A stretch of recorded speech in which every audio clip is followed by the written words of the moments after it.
સુરતમાં બેફામ રીતે વાહનો હંકારીને કેટલાક વાહન ચાલકો પોતાની સાથે અન્યોના જીવને પણ જોખમમાં મૂકે છે, ત્યારે જવાબદાર વ્યક્તિ દ્વારા નશાની હાલતમાં અકસ્માત સર્જ્યો આક્ષેપ હાલ કરાઈ રહ્યો છે। વાત એમ છે કે અડાજણના ભૂમિ કોમ્પ્લેક્સ પાસેથી બેફામ રીતે પસાર થઈ રહેલી કારના ચાલકે સ્ટેરિંગ પરથી કાબુ ગુમાવતા કાર રસ્તાની સાઈડે ઉભેલી મોટરકારને પાછળથી ટક્કર મારી ડિવાઈડર તોડી બાજુના રસ્તા પર આવી ગઈ હતી। જોકે સદનસીબે અકસ્માતમાં કોઈ જાનહાની થવા પામી નથી।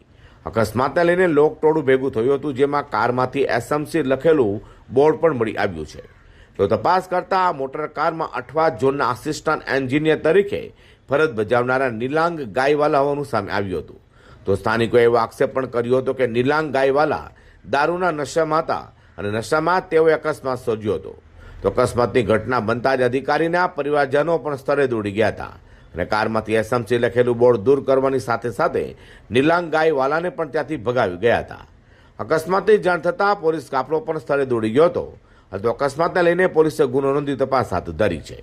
તો બીજી તરફ એવી પણ ચર્ચા જોવા મળી હતી કે જવાબદાર અધિકારીઓ જ નશાની હાલતમાં વાહનો હંકારી અકસ્માત સર્જશે તો આમ જનતાનું શું થશે, જેથી જો ખરેખર અધિકારી દ્વારા દારૂના નશામાં અકસ્માત સર્જાયો હોય તો તેની સામે કડકમાં કડક કાર્યવાહી કરવી જોઈએ તે લોક માંગ ઉઠવા પામી છે।